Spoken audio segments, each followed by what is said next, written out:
Muy buenas tardes a todos, mi nombre es Eduardo y hoy voy a hacer el segundo vídeo del canal de Historias Nacionales. Como os comenté en el pasado vídeo, estamos haciendo una serie de vídeos sobre la conquista de América y por lo tanto en esta segunda entrega vamos a hablar un poco de los precedentes de la conquista por parte del lado hispano o europeo, por así decirlo. Bien, en esta segunda entrega lo que vamos a hablar un poco es de la situación previa a la conquista de América por parte de la monarquía hispánica, es decir, la emergente monarquía hispánica que en estos momentos está configurándose. Y por lo tanto vamos a introducir un poco la temática de este canal, hablando por así decirlo de los elementos o los factores determinantes que dieron pie al descubrimiento de América y la posterior conquista. En primer lugar, hablaremos un poco de la reconquista de los reinos cristianos frente a los musulmanes, un poco los precedentes que vienen desde la reconquista, el papel que tuvo la toma de Constantinopla por parte de los turcos otomanos y cómo afectó esto a las rutas comerciales con Asia, la crisis bajo medieval como transición del modo de producción feudal al modo de producción capitalista, comentando un poco de que en esta época se va a cambiar el sistema productivo y la economía va a cambiar mucho. Por lo tanto, aquí se pueden ver una serie de factores que van a dar pie a la primera globalización. Los avances tecnológicos que hicieron posible el descubrimiento. Hablaré también un poco, una reseña sobre la breve expansión comercial por parte de China, que es un tema que puede gustar a todos. Y hablaré también de la expansión por parte de Portugal, es decir, la configuración del imperio marítimo portugués. Por último, también hablaré un poco del reinado de los reyes católicos, enfocándome principalmente en la conquista de Canarias, por su papel que tendrá después en la conquista y en el descubrimiento de América, y hablar un poco de los precedentes históricos, parte de nuestra historia. Como os comentaba, este es un segundo vídeo también introductorio. En el pasado vídeo introduje a los pueblos precolombinos y en este vídeo voy a introducir un poco la situación previa en España y en Europa, comentando esta serie de elementos y factores. A partir de las siguientes entregas hablaré ya de las diferentes expediciones de exploración y conquista que se hicieron a América en los sucesivos años posteriores.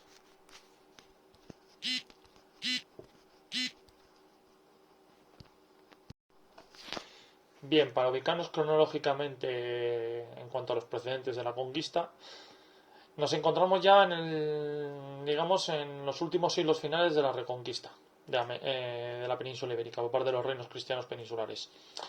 Bien, estamos en un periodo en el cual, digamos, la guerra entre los diferentes reinos cristianos, hablando por parte del reino corona de Castilla, la corona de Aragón, Navarra y Portugal, se está transformando en una guerra santa de cruzada. Eso se pudo ver bien perfectamente en la famosa batalla de las Naves de Tolosa, que como recordaréis fue una batalla librada entre los tres reinos, digamos, Castilla, Aragón y Portugal, y Navarra, perdonad, contra el Imperio Almohade, que amenazaba con recuperar los territorios reconquistados en aquel momento por parte de la corona de Castilla tras, digamos, la capitulación de Toledo.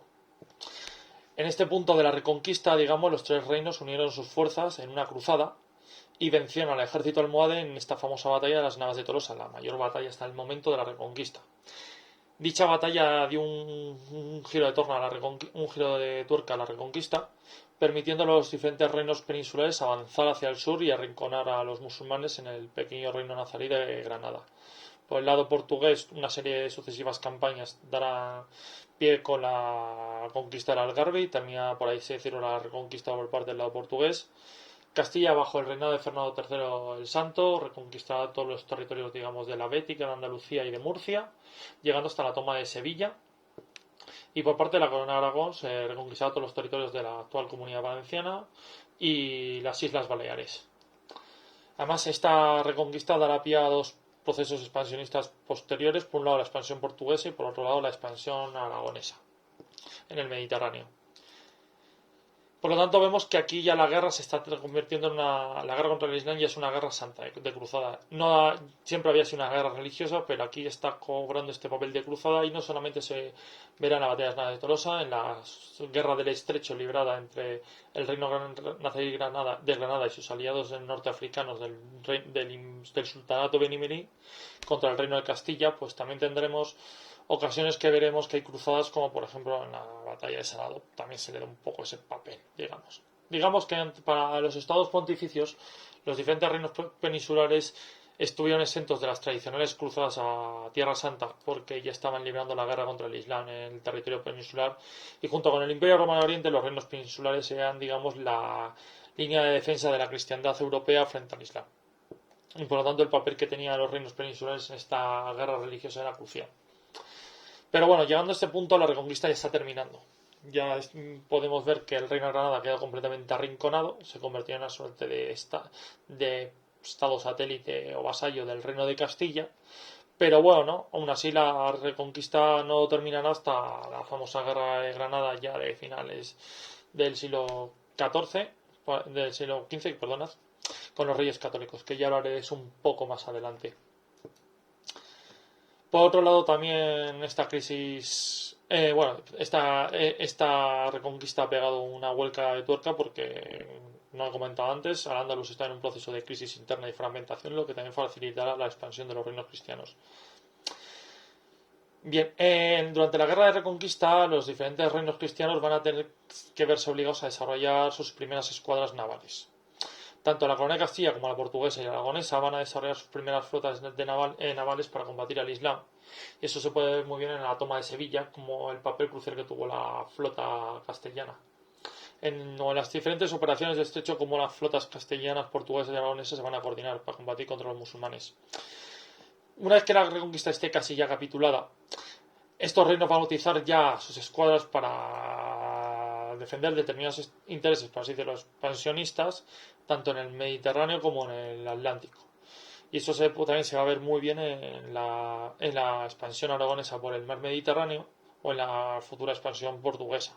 Pero bueno, el simple hecho de que estos reinos cristianos hayan construido sus primeras flotas van a sentar las bases de lo que ya veremos más adelante, que es el descubrimiento y conquista de América. Por lo tanto, un poco la historia naval de nuestro país comienza realmente en esta época, digamos.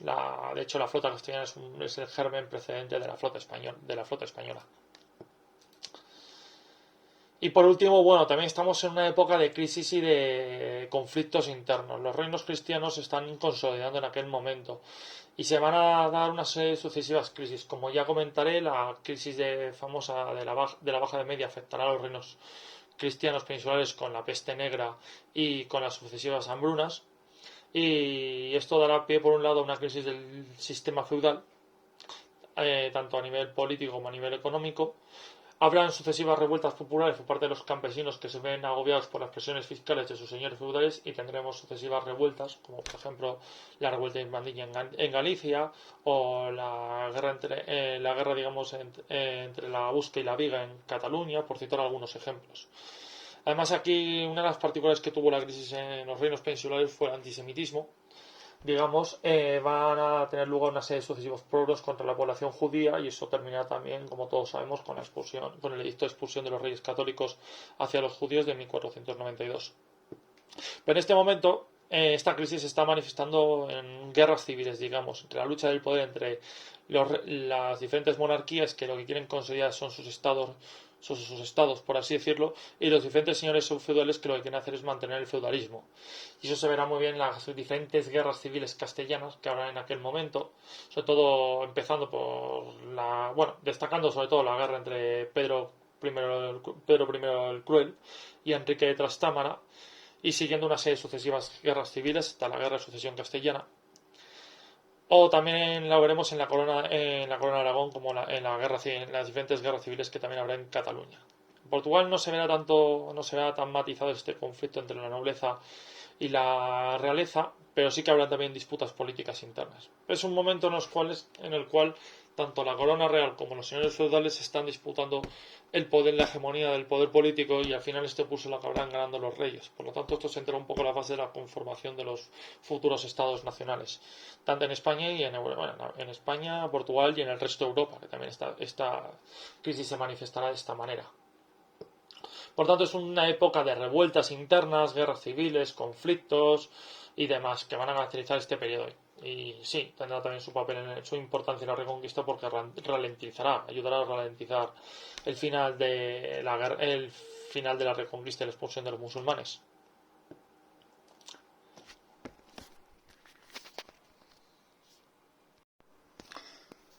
Continuando con la temática de la exposición de este vídeo, vamos a hablar ahora de un poco de la crisis bajo medieval.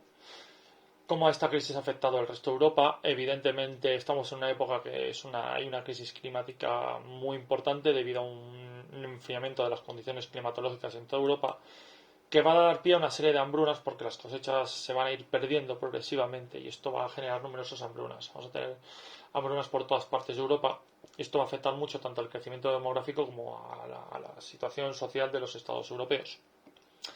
Tendremos también el impacto de la peste negra, la famosa pandemia, por así decirlo, la peste negra, que arrasó con más de la mitad de la población europea en aquel momento. Es una epidemia que vino de Asia, posiblemente a través de la ruta de la seda con China, o a través de la India. Hay muchas teorías sobre esto.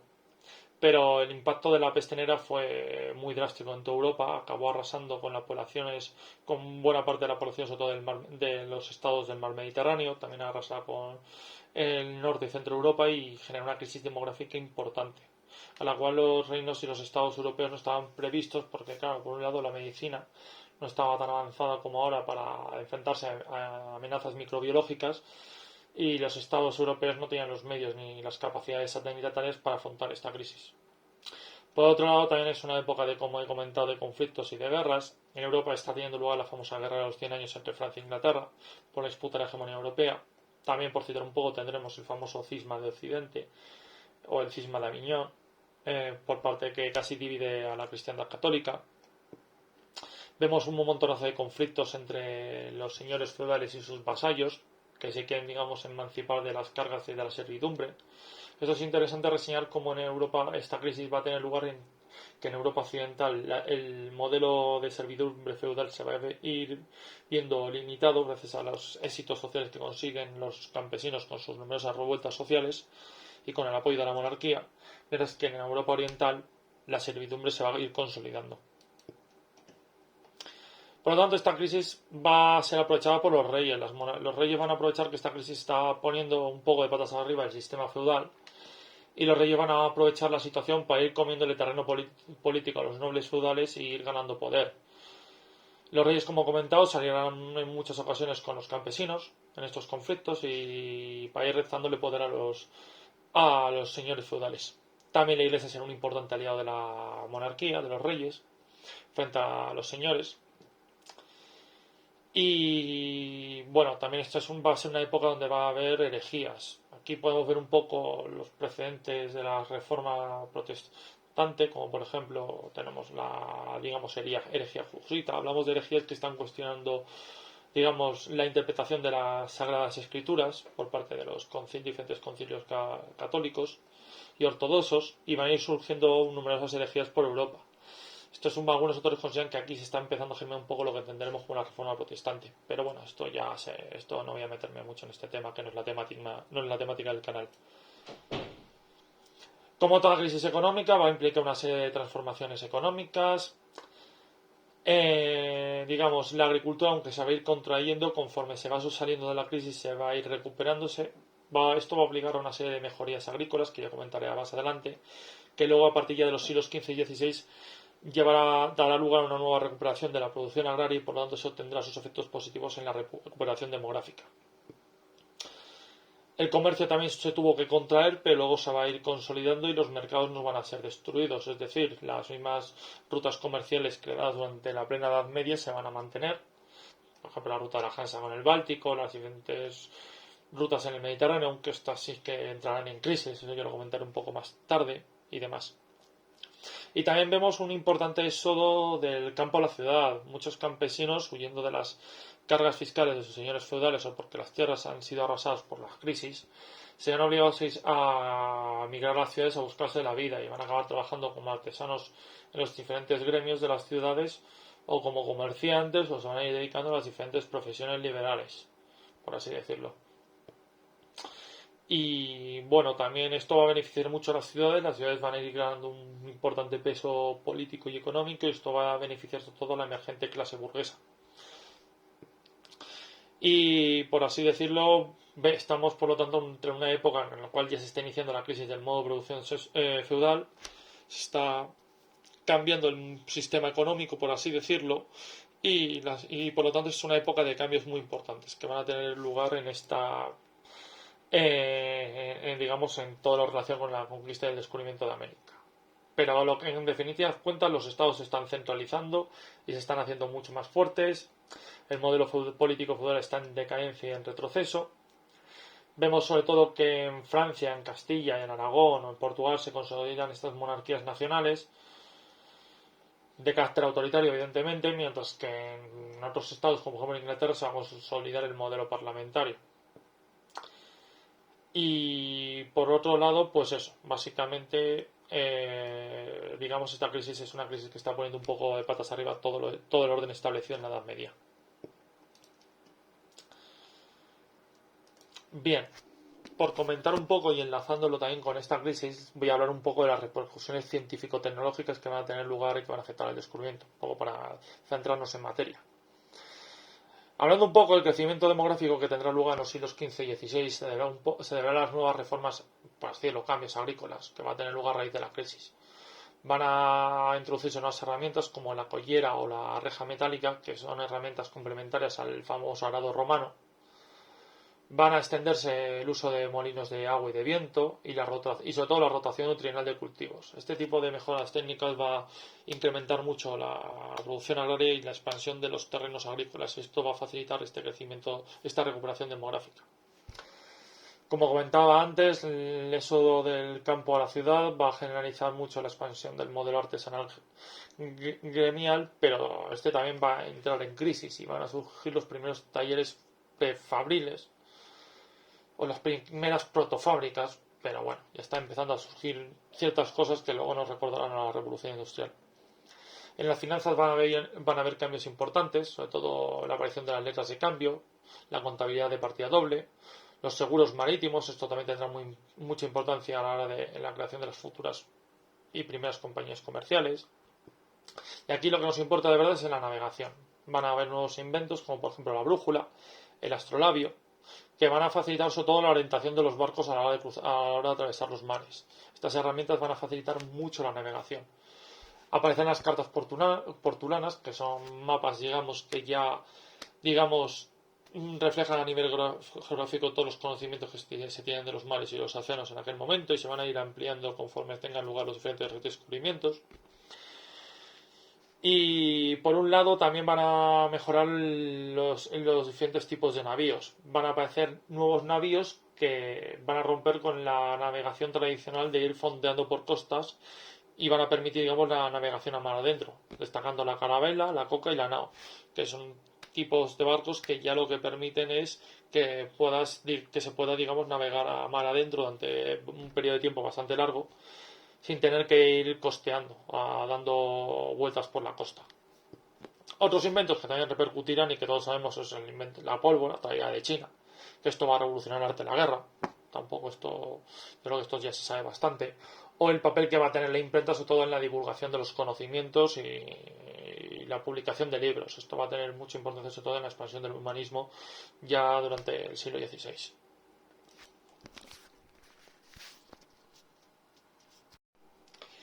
Quiero detenerme a hablar un poco de cómo está la situación comercial en el Mediterráneo antes de la toma de Constantinopla por parte de los turcos otomanos y el papel que eso tendrá después de cara al descubrimiento. Durante la plena Edad Media, como hubo una expansión del comercio y una recuperación de las rutas comerciales perdidas después de la caída del Imperio Romano, se van a reactivar las rutas marítimas por el Mediterráneo.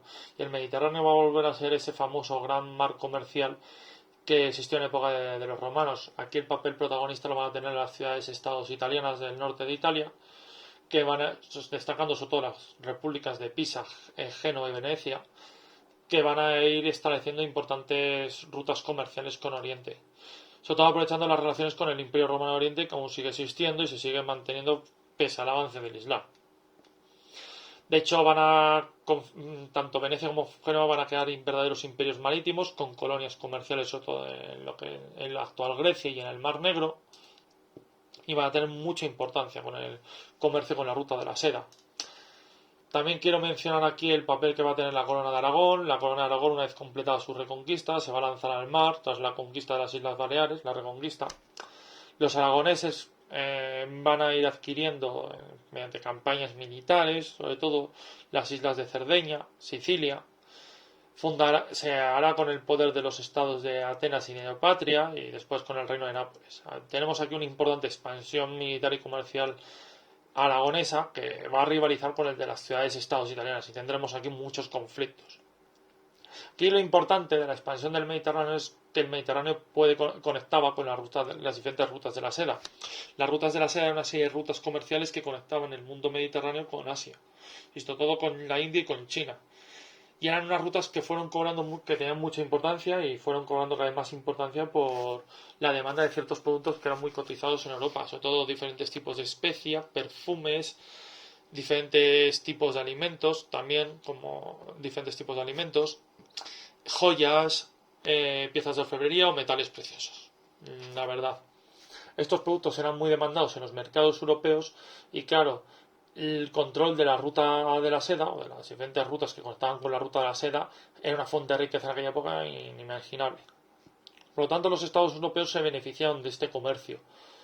Se fueron beneficiando y además se fueron beneficiando. De hecho, Constantinopla, el Imperio Romano Oriente, era el estado, por así decirlo, que permitía que esta importante relación comercial existiese. ¿Cuál es el problema? El avance de los turcos otomanos. Conforme los otomanos van avanzando por la península anatólica y después van a invadir los Balcanes, van a ir cercando Constantinopla progresivamente, hasta tal punto que la ciudad va a estar completamente cercada por todas partes. Y tarde o temprano la ciudad va a acabar cayendo en manos de los turcos otomanos. Los otomanos quieren tomar Constantinopla porque es la entrada a Europa por parte del estrecho del Bósforo. Y se controla, digamos, la entrada tanto de la conexión del mar Egeo con el mar Negro. Controlar esta ruta, digamos, es un poco controlar el comercio de buena parte del Mediterráneo y la conexión que tiene con las rutas de la seda. Para los otomanos era un objetivo estratégico muy valioso.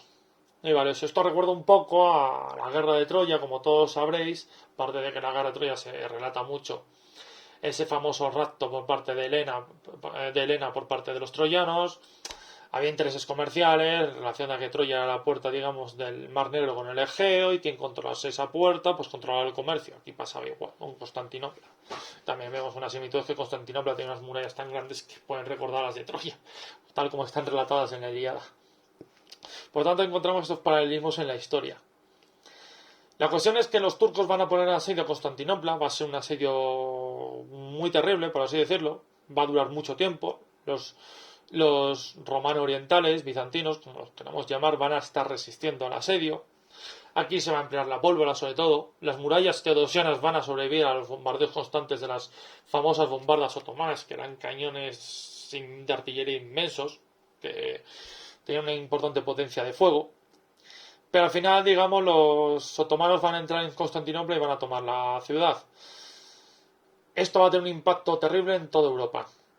Algunos se preguntarán por qué Constantinopla cayó tan fácilmente, por qué se dejó caer si era un estado cristiano y demás. Bueno, el Imperio Romano Oriente era un estado ortodoxo, tenía sus disputas religiosas con el papado, y bueno, digamos que las diferentes monarquías europeas no estaban tan atentas en aquel momento con la cuestión de la asedio de Constantinopla, porque tenían sus propios problemas internos, y se le echó muy poca importancia. Así que hubo algunas expediciones de voluntarios cruzados que fueron a ayudar a la defensa de Constantinopla, pero poco más.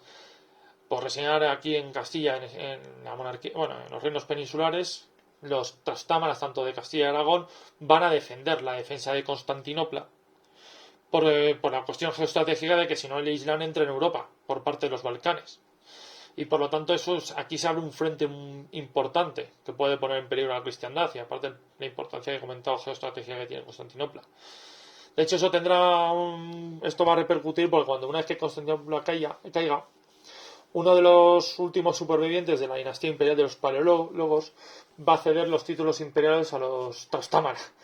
Y por lo tanto, luego cuando se produzca la unión dinástica entre los reyes católicos Fernando e Isabel, En los diferentes títulos se van a encontrar que también son herederos legítimos del Imperio Romano de Oriente. Y esa titulación, digamos, se va a mantener hasta la actualidad. De hecho, los reyes de España también son, por así decirlo, príncipes o emperadores de Constantinopla, aunque Constantinopla ya no exista, ya no existe el Imperio Romano de Oriente. Pero bueno, por comentar un poco esta anécdota. Pero bueno, en definitiva, la caída de Constantinopla va a suponer el corte de estas rutas comerciales, va a generar una crisis comercial tremenda en Europa, que se va a conectar con esta crisis bajo medieval. ¿Y por qué? Porque los otomanos van a empezar a gravar mucho los impuestos al comercio y por lo tanto las ciudades-estados italianas van a entrar en crisis, van a perder esa importancia comercial que tuvieron durante la plena Edad Media.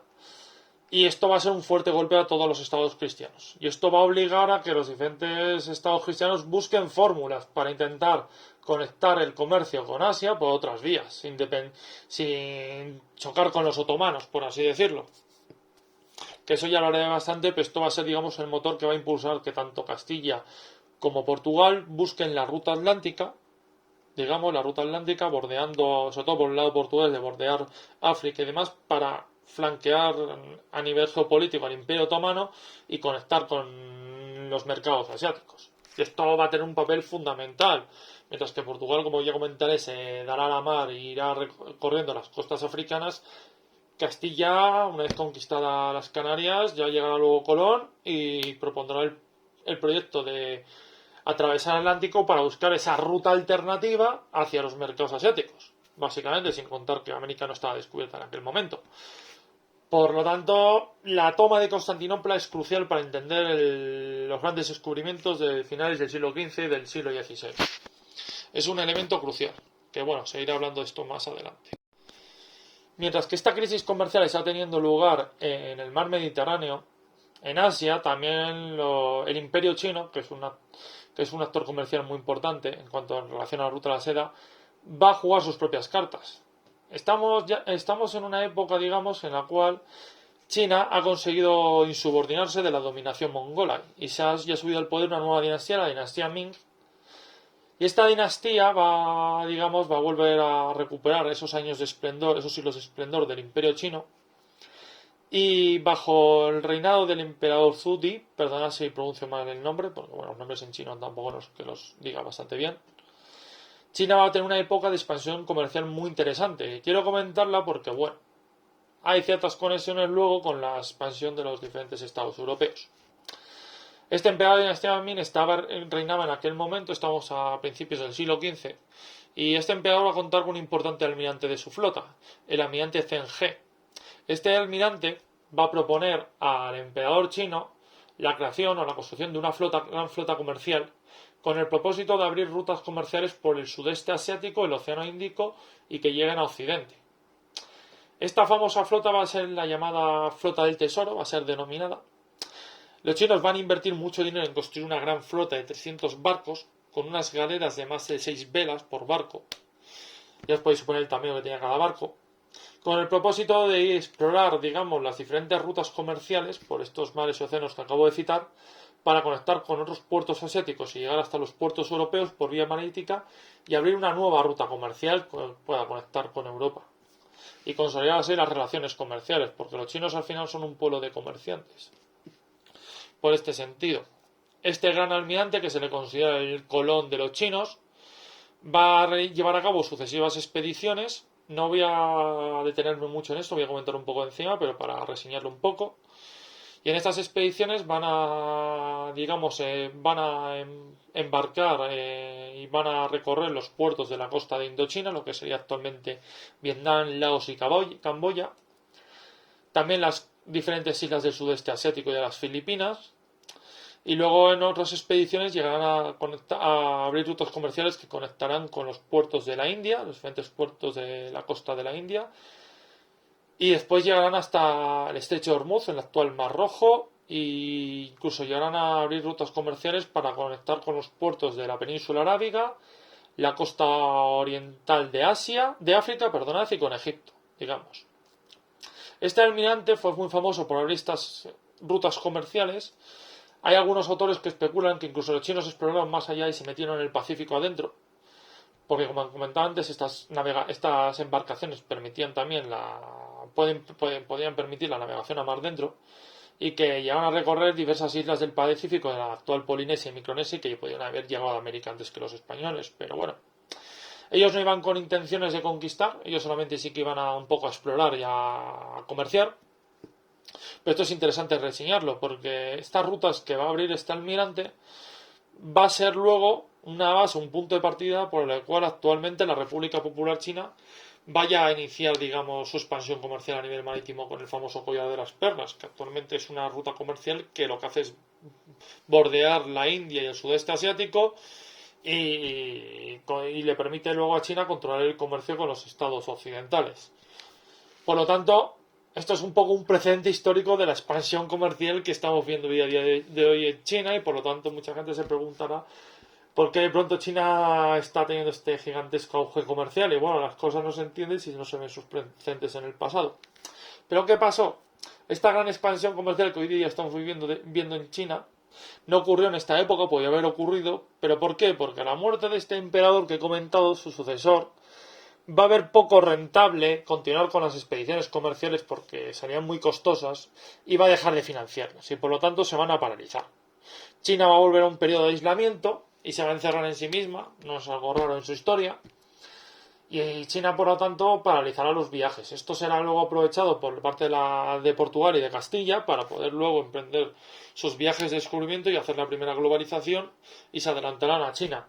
Por lo tanto, ¿qué hubiera pasado si los chinos no hubiesen abandonado estos proyectos comerciales tan interesantes? Pues bueno, la situación hubiese sido un poco peor tanto para España como para Castilla como para Portugal. Pero bueno, lo que no pasa en la historia es lo que no se puede especular. Pero simplemente reseñar un poco esto, que es un aspecto que me ha parecido muy interesante para incluir en el vídeo de hoy. Y bueno, tras esta pausa con China, vamos a continuar un poco de las repercusiones comerciales que ha tenido la toma de Constantinopla. Como comentaba antes, tras la caída de Constantinopla y digamos la interrupción del comercio con las rutas de la seda, los estados europeos se van a verse obligados a buscar diversas fórmulas. Aquí el papel lo van a tener protagonistas los reinos ibéricos, es decir, la corona de Castilla y la corona de Portugal. Aragón va a entrar en una crisis comercial importante a raíz de esta crisis comercial. Y como no tienen salida al Atlántico, no van a poder participar un poco de esta carrera de conquista. Vamos a decirlo. Y como comentaba antes, Francia e Inglaterra, como estaban inmersos en la Guerra de los 100 años y en sus propios conflictos internos, no van a poder dedicarse a lanzar expediciones. Aquí los dos estados más preparados eran Castilla y Portugal. Sobre todo Portugal, era el estado europeo más preparado para iniciar esta búsqueda de alternativas comerciales al Mediterráneo. Bien, aquí hay la expansión comercial portuguesa no se puede entender sin el final de la Reconquista. Volviendo a enlazar un poco, Portugal ya había reconquistado el Algarve y ellos habían concluido su papel en la lucha contra el Islam, pero no había concluido. ¿Por qué? Porque Portugal es un actor importante en la guerra del Estrecho, va a tener diversos conflictos navales con los diferentes reinos norteafricanos y esto va a empujar a que el rey de Portugal decida tomar Ceuta por intereses estratégicos, porque quiere, digamos, cortar la piratería berberística y controlar también el estrecho de Gibraltar, que como todos sabemos es un punto importante para el comercio. El control del estrecho de Gibraltar es una cuestión que sigue teniendo su importancia geoestratégica en la actualidad. Por lo tanto, Portugal en 1415 va a lanzar una expedición y va a conquistar la ciudad de Ceuta. Y aquí va a sentar un poco el punto de partida de la expansión de su imperio comercial, el cual voy a comentar un poco por encima, que va a tener relación con los diferentes descubrimientos que se dan después en relación a América. Los portugueses se dan cuenta que empiezan a darse cuenta que sí, que pueden intentar abrir nuevas rutas comerciales con Asia, por la vía atlántica, y van a lanzar sucesivas expediciones, por así decirlo, navales. En 1418 llegaron a las islas de Madeira y en 1431 a las islas de las Azores. Estas islas las colonizarán porque como estaban despobladas, no habían poblaciones aborígenes y las tierras eran muy ricas para los cultivos de plantación, los portugueses las van a aprovechar. Progresivamente, bajo los reinados de los diferentes reyes, los famosos reyes navegantes, en este caso destacamos sobre todo el rey Enrique el Navegante y Juan II, los portugueses van a lanzar expediciones hacia el sur, bordeando la costa de África, para ir asentando factorías comerciales. 1434 llegan fundarán la factoría del Cabo Bojador, en la actual, digamos, Mauritania, después la de Cabo Blanco y después Cabo Verde. Y colonizarán las islas de Cabo Verde también. Luego, a finales ya del siglo XV, los portugueses fundarán el asentamiento de San Jorge de Mina, cerca de lo que es actualmente el Camerún, y también el asentamiento de Fernando Po y Santo Tomé y Príncipe. Y seguirían avanzando hacia el sur, llegando, digamos, hasta lo que es actualmente la ciudad del Cabo en Sudáfrica. Estas, digamos, fueron las primeras expediciones que lanzaron los portugueses. Bajo Vasco de Gama, este almirante portugués va a continuar estas rutas y va a bordear el Cabo Buena Esperanza, va a recorrer las costas del África Occidental y va a llegar hasta Calcuta, en la India, ciudad que, bueno, asentamiento comercial que fundarán en 1491. Después tenemos otros navegantes importantes como Cabral, que siguiendo la ruta de Vasco de Gama llegará también a la India y fundará el asentamiento de Cochín en 1502. Y luego tenemos a Méndez Pinto, que también, digamos, continuará con las exploraciones, al igual que Alburquerque, que estos ya navegarán hacia el sudeste asiático. Irán fundando diversas factorías por las costas del sudeste asiático, aprovechando ya de que los chinos han encerrado de nuevo en su territorio.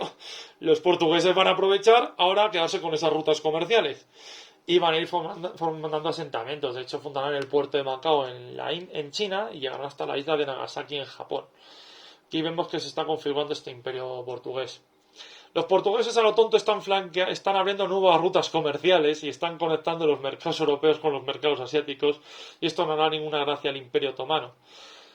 ¿Por qué? Porque los portugueses les están flanqueando y van a tener una serie de conflictos navales, por así decirlo, entre el Imperio Otomano y el Reino de Portugal en lo que es el Océano Índico, y aquí habrán numerosos enfrentamientos navales, los cuales saldrá ganando el nuevo Imperio Portugués gracias al empleo de estos nuevos barcos, como la coca o las naos, que son barcos más preparados para combatir a mar abierto y tienen mejores cañones de artillería. El Imperio Otomano, digamos, no desarrolló una escuadra potente en las mares que controlaba del Océano Índico, y esta guerra naval la va a ir ganando los portugueses. Por lo tanto, los portugueses van a conseguir, digamos, salirse con la suya y van a superar la trampa que plantean los otomanos o los estados europeos con la toma de Constantinopla.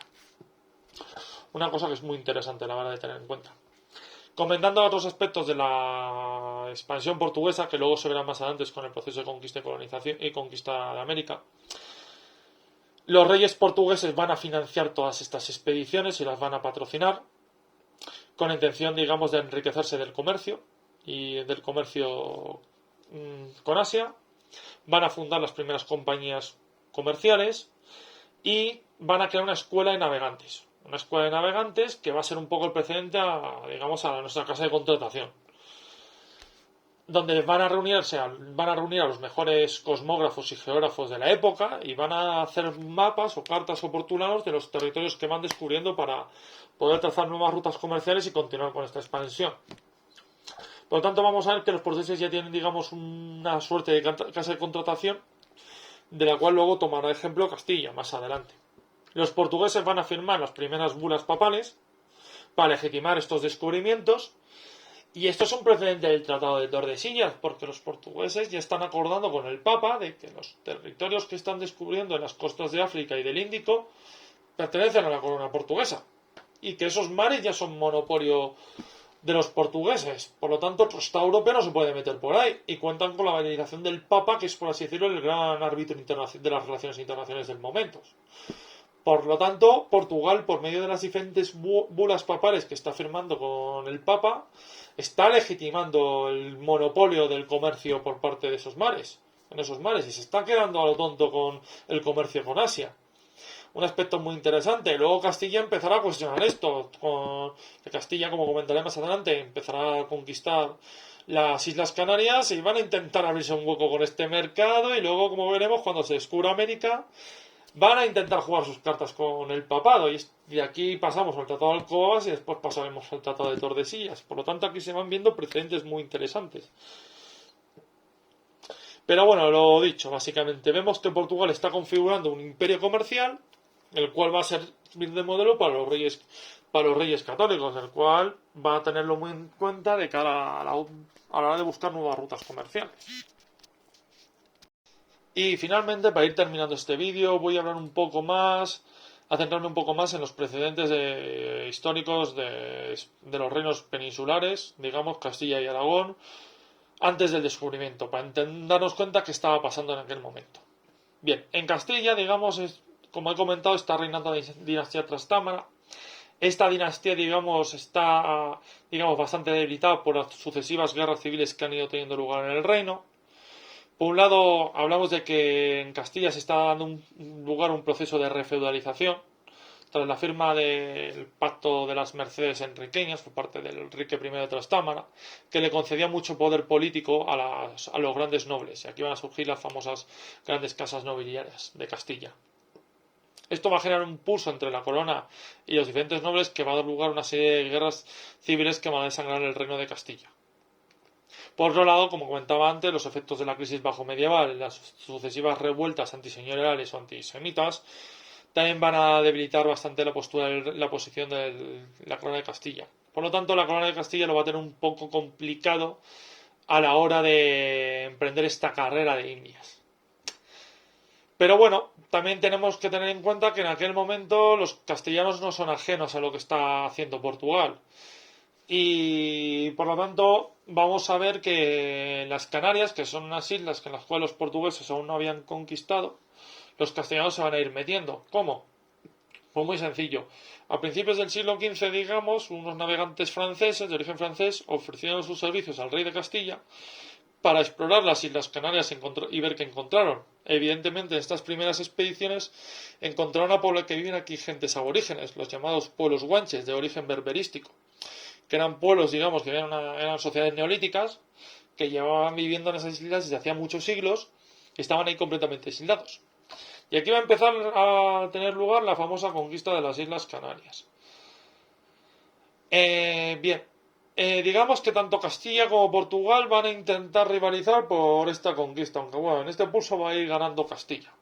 Esta conquista va a tener tres fases. En una primera fase es una conquista más feudal. Han empezado estos, digamos, conquistadores franceses que en el fondo están al servicio de los nobles castellanos. Pero luego, después de estos conquistadores franceses, los propios nobles van a financiar a conquistadores para lanzar expediciones e ir conquistando progresivamente las islas. Y se van a ir encargando sobre todo de las islas menores, como Fuerteventura, la Gomera, la isla del Hierro, etcétera. Las islas pequeñas del archipiélago van a ir siendo conquistadas por los diferentes señores feudales. Es un proceso de conquista lento, porque bueno, a los nobles les interesa también tener su papel en el comercio con Asia, pero un señor feudal no tiene la capacidad de conquistar o mantener un territorio como puede tener un estado, por así decirlo.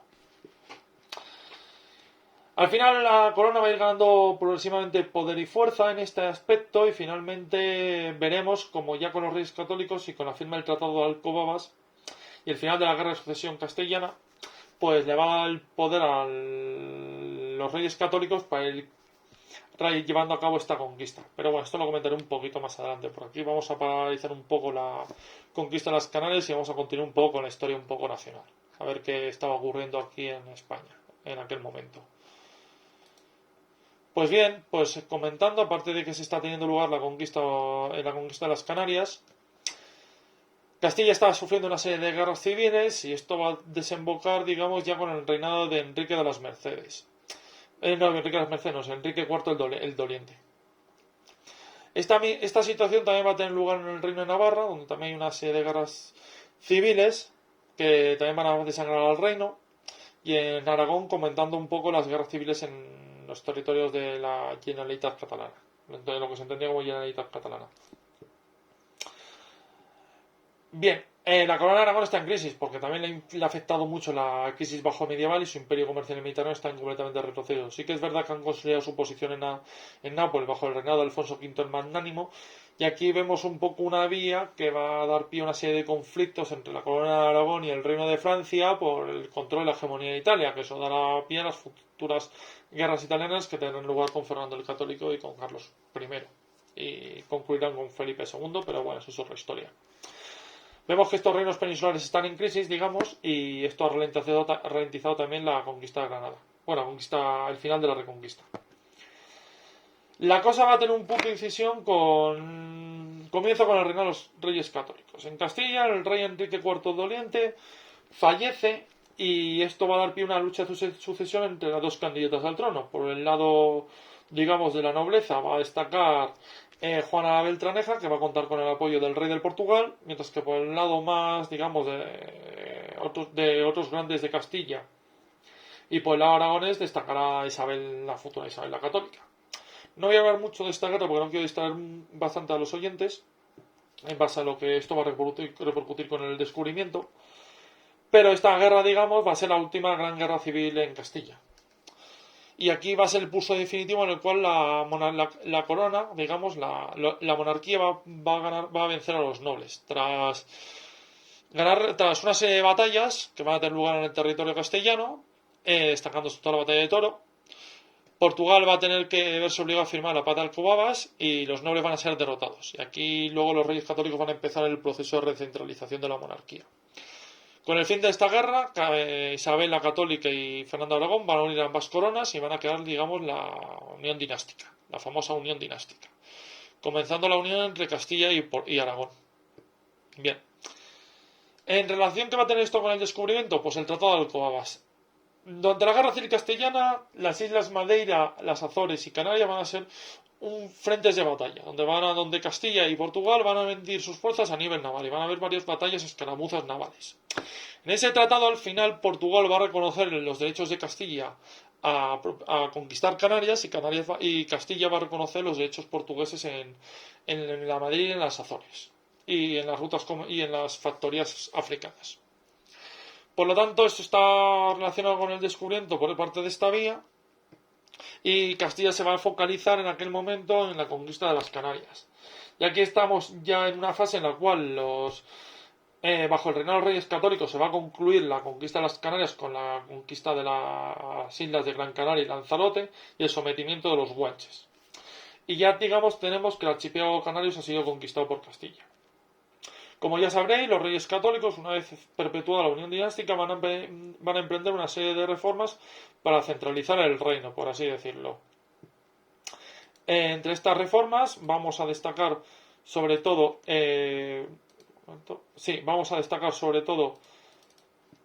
el recorte de los privilegios políticos de la nobleza.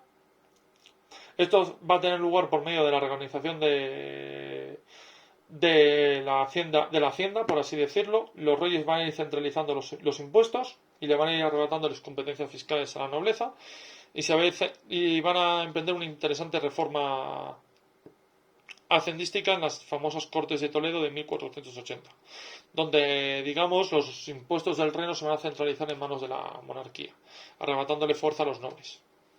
Se va a fundar la Santa Hermandad en 1476 como una suerte de policía real, que luego va a ser un poco el germen de los futuros ejércitos reales.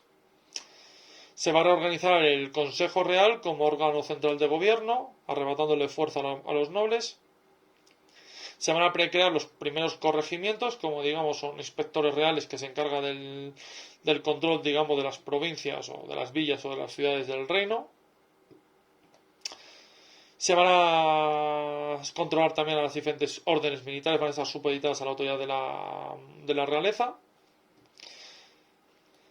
Y bueno, se van a crear, digamos, los primeros ejércitos reales. Se le van a arrebatar las competencias militares a los diferentes señores feudales. Ya no van a poder tener ejércitos propios, sino que el ejército va a ser un monopolio de la realeza. Y teniendo el control del ejército, los reyes van a poder, digamos, centralizar el Estado. También se va a fundar el famoso Tribunal de la Inquisición para combatir las herejías religiosas. Y vemos que más o menos, bueno, se va a fundar también la Mesta. La Mesta va a caer en manos de la corona con forma de controlar el comercio de la lana. Y digamos que se está configurando una suerte de Estado autoritario moderno con los reyes católicos. Otro aspecto fundamental va a ser la famosa Guerra de Granada. Una vez concluida la unión dinástica, los reyes católicos se van a enfocar en terminar la Reconquista Y como ya sabemos todos, tras unas sucesivas campañas militares, los reyes católicos van a conquistar el reino de Granada y van a acabar con el último remanente musulmán en la península ibérica. Y esto va a facilitar también la expansión luego y el descubrimiento. Así que, para concluir un poco, esta es un poco la situación en la cual se encontraba, digamos, los reinos peninsulares antes del descubrimiento, en un pleno proceso de unificación política y territorial, que dará pie a la monarquía hispánica. También hay que tener en cuenta que los reyes católicos serán los últimos reyes de la dinastía trastámara, después vendrá Habsburgo, y la unificación territorial, digamos, no concluirá ya hasta la anexión, la anexión del reino de Navarra por parte de Fernando el Católico, ya una vez muerta Isabel la Católica. Por lo tanto, estamos en este punto. Y en este punto es cuando va a tener lugar la aparición de Cristóbal Colón con su proyecto de buscar una nueva ruta a través del Atlántico para rivalizar para adelantarse a los portugueses, porque como ya vemos, los portugueses están quedando con el monopolio del comercio con Asia a través de las costas africanas, de las rutas africanas, quiero decir, y Colón va a partir con la teoría de que explorando por el Atlántico y adentrándose más Atlántico adentro se puede llegar a Asia para buscar una nueva ruta donde la cual, al no estar descubierta, Castilla puede tener toda clase de legitimidad para luego quedarse con esas rutas comerciales y con el monopolio de cara ante el Papa, sin violar las bulas que han sido firmadas entre la Corona de Portugal y el Papado. Digamos, esto es un poco los precedentes no solo al descubrimiento, sino al Tratado de Tordesillas y ese reparto del mundo que harán Castilla y Portugal. Pero bueno, yo ya me voy a detenerme aquí porque esto es un poco los precedentes al descubrimiento y la conquista, y de eso ya iré hablando en los sucesivos vídeos que iré subiendo. Así que nada, muchas gracias por escucharme y un placer haber compartido esta época histórica tan interesante con vosotros. Un saludo.